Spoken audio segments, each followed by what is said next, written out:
Welcome to my channel. My name is Sammy, and this is my June reading wrap-up. Let's go. So, June was a crazy month because it is my birthday month. I am a Gemini.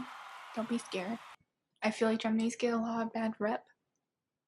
And yes, I am crazy, but in like a fun way, you know? Also, too, for the first time ever, I made a rainbow pride cake. I'm going to pop up a picture so you can see. From scratch, dairy-free. Took forever, but it was delicious and was for Pride Month, you know? I'm an ally, you know? So, yeah, getting to bacon. So, yeah, baking and my birthday took up most of the month. So, it was really, I got most of my reading done towards the end of June when I was free. And I read 3 books in the month of June. Okay, let's get started. So, the first book I read in the month of June was actually from my library challenge. Again, if you don't know, my library challenge for this year is each month we're supposed to read a book that's associated with what is celebrated that month. So obviously this month, Pride Month. So yeah, I read something with involving pride. So I actually found this book, We Are Everywhere, Protest, Power, and Pride in the History of Queer Liberation by Matthew Reimer and Leighton Brown. So I believe this book was created through a popular Instagram account called LGBT History, and I found that so cool because they post a lot of pictures from LGBT history, and so then they decided to write a book. So this book sounded really interesting to me because, one, I love history. I love learning about history. I love seeing old pictures. I love it so much. And also, I don't know that much in-depth detail about LGBTQA plus community history, and I felt like I should know more and be a better ally. So I actually checked this book out from my local library, and so when I finally got it and I picked it up, I'm gonna put a picture. You can't really see the size here. I'm not lying when it was literally a coffee table size book. You know those giant hardcover coffee table books that are like trendy and like so much money? Like, it was that big. I thought it was just going to be like a normal paperback size or a hardcover, but normal size book. No, I did not realize that it was ginormous. And so, okay, but it was a little hard to hold while I was reading it because it was so heavy. I could not read at night because if I lay down and put that on me, it literally left an indentation on my stomach. So I couldn't do that. So I only read it during the day, and I had like a pillow down, and I had to sit on the pillow. Yeah. But overall, after all of that, I highly recommend this book. If you're interested in learning about history, but especially of the LGBTQA plus community, I highly recommend. It was so also, obviously there's so much pictures, but there's actually a lot more writing in it than I thought there was going to be. Super interesting. I feel like I know so much more about the community now. I feel like I know more about Stonewall now. Did not know that much. I just like knew the name of like Stonewall, but like I didn't really understand the significance of it in the history. So I know so many more pride activists now that I will remember and honor all the time now. And yeah, I highly recommend if you need a book for, well, you can read it anytime, but I think it's especially more impactful when you read it during Pride Month. So put on your list for next year, June. Yeah, just prepare yourself for how big the book is and how heavy. I rated this book 5 stars. When a book is nonfiction, it's kind of hard to, like, in my opinion, rate it lower than 5 stars because it's fact. It's all real. So, and also I am happy now too. I learned something from it, and I feel like if you learn something interesting and new from a book, 5 stars. Highly recommend. Especially for Pride Month, and also I got to check off for my library challenge. So that was awesome. Also, if anyone else has Pride book recommendations, please comment down below. I would love to hear more recommendations. So the next book I read in the month of June is, In Cold Blood by Truman, is it Capote? I hope I said that right. He's pretty iconic to get his name. I think it's Capote. I don't know how else you would say that. Capote? Capote? Someone please comment down below how I say this. It doesn't really say what genre this book is considered, but this is a vintage edition of this, and I know Truman Capote, I'm going to just say that, Truman Capote is a very renowned author and very well known, so I have been meaning to read one of his books, and I actually found this one at my used bookstore that supports my local library.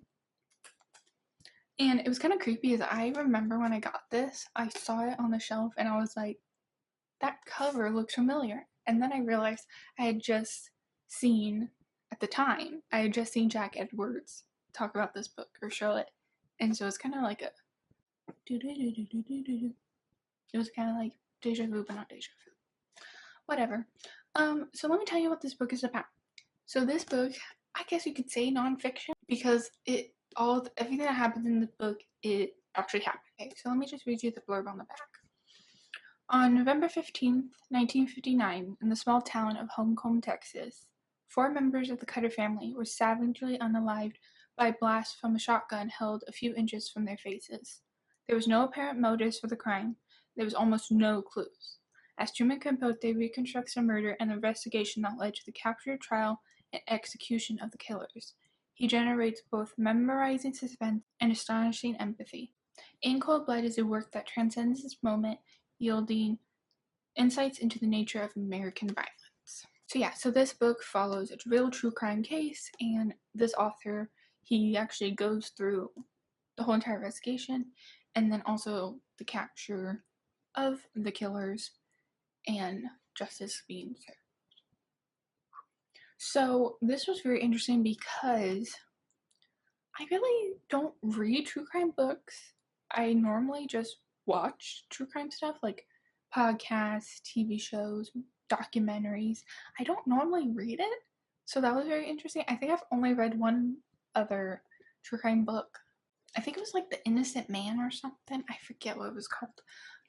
But I don't know why in books, to me, true crime like hits 10 times more.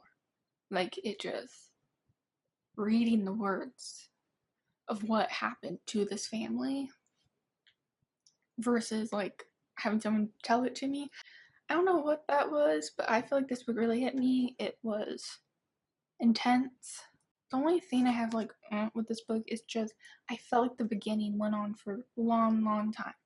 Like the beginning, he kind of just like it's like only divided in parts, not chapters.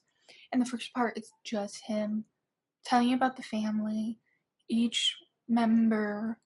And at first I kind of was like, get to the point of the book. But then after finishing it, I realized he was right. He was right. Truman was right. I felt like it allowed me to look at these people as humans. Because sometimes I feel like if you're reading a book instead of watching a documentary of true crime, you forget these are real people. Like, this isn't fiction. This is real. Like the way he described them to us through this at first, I felt like I knew them.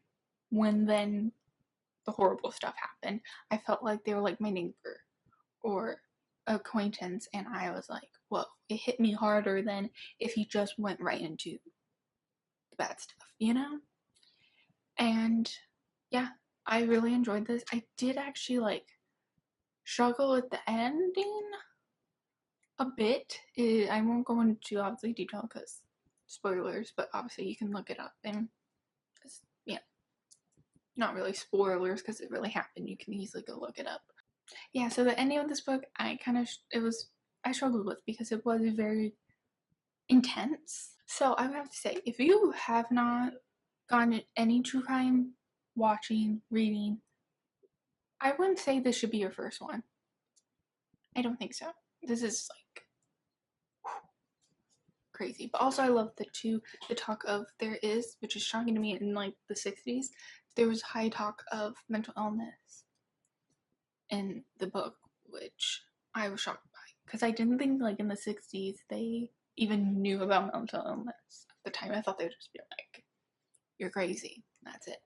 So yeah, so I'll stop talking about it because I don't want to spoil nothing, but I highly recommend, if you are into true crime, I would highly recommend checking this out. And I don't think it's actually considered a classic, but in my mind, I feel like it is in my mind. And also, I feel like this case, when I looked it up, there's not that much on this case. Like, documentary-wise, TV-wise, there's not. So, if you're, like, in the mood for, like, a new true crime case that you haven't really heard anything about, try the Cutter case.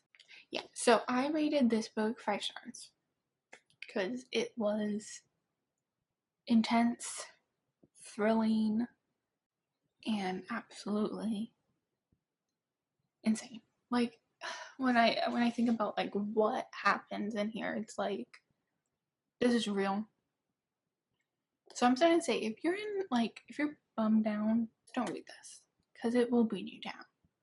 But it is such good writing. I'm interested into looking more into Truman Capote. It says in the back like some of his other books he wrote. There's even one book that he didn't finish before he passed.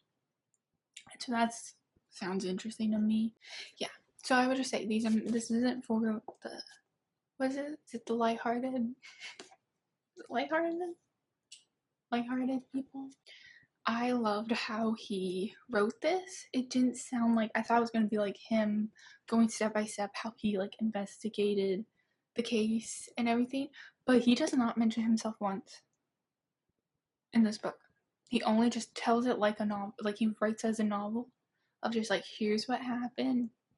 There you go. And I thought that was interesting.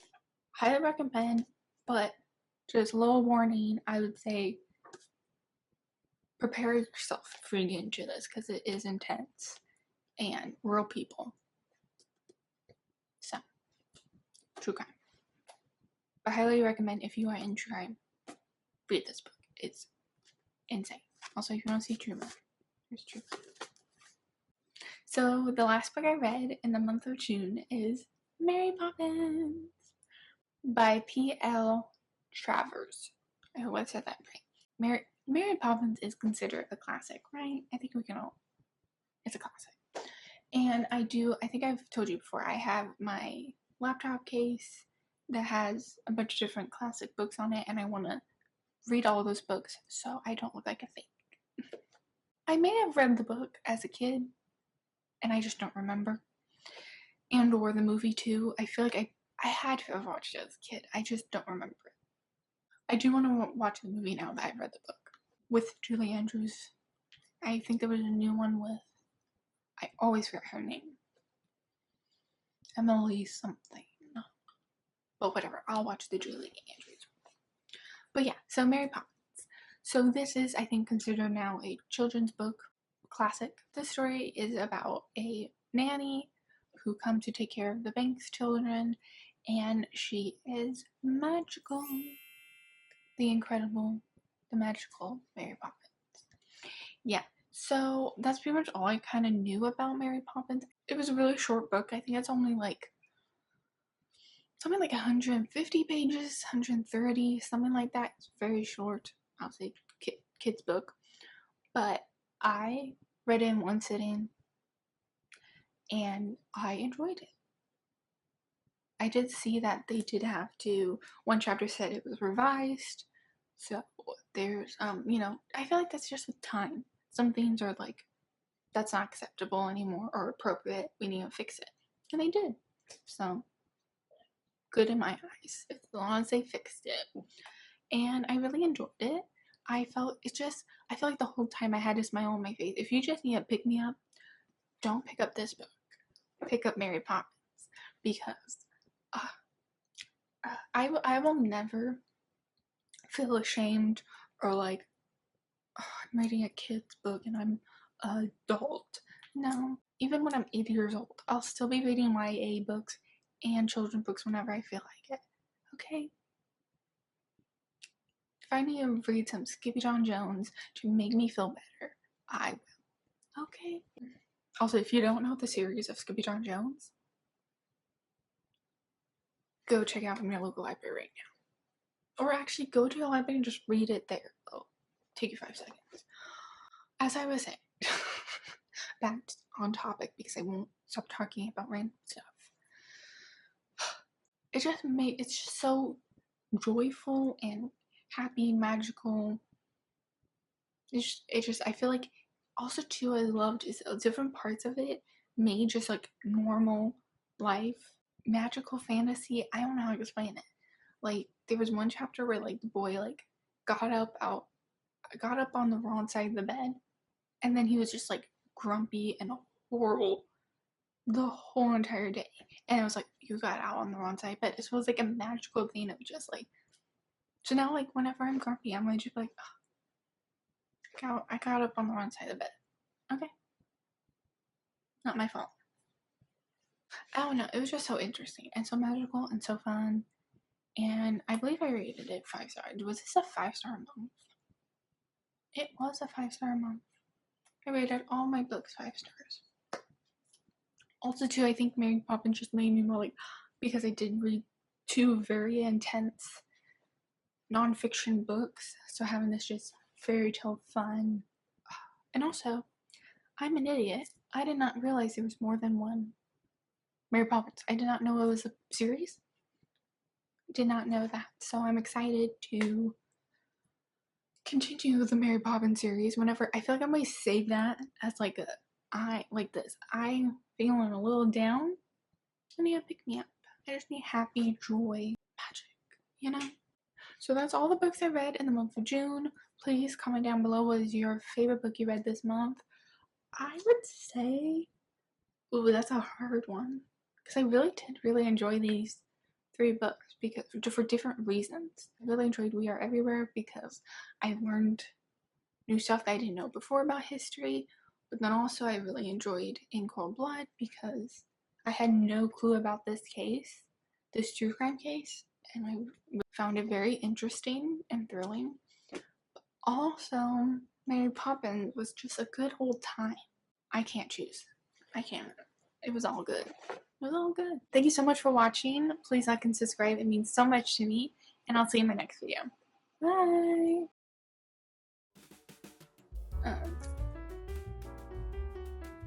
Look at my nails. Highlighter for summer. You like my buns? Puppy buns, huh?